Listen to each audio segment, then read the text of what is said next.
ఒక ప్రయాణంలో హజ్రత్ ఆయిషా గారు దైవ ప్రవక్త వెంట ఉన్నారు. అదే ఆమె మెడలోని హారం తిరుగు ప్రయాణంలో ఒక చోట చేరుకునేసరికి హారం తెగి కింద పడింది. గతంలో జరిగిన సంఘటన ఆమెకు గుణపాఠం నేర్పింది. ఈసారి వెంటనే విషయాన్ని దైవ ప్రవక్తకు తెలియచేశారు. ఉదయానికి ముందే ఆయన విడిది చేశారు. హారాన్ని వెదికేందుకు ఒక మనిషిని పంపారు.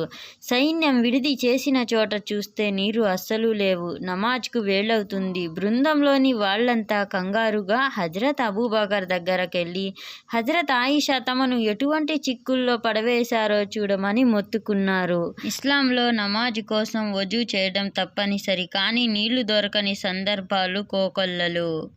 ఈ సందర్భంగా పవిత్ర ఖురాన్లోని ఈ వాక్యం అవతరించింది. మీరు ఎప్పుడైనా రోగగ్రస్తులైనా, ప్రయాణంలో ఉన్నా, లేక కాలకృత్యాలు తీర్చుకున్నా, లేక స్త్రీలతో సంగమించినా మీకు నీరు దొరకని పక్షంలో పరిశుభ్రమైన పొడి మట్టి ఉపయోగించండి. దాంతో మీ ముఖాలను, చేతులను స్పృశించండి.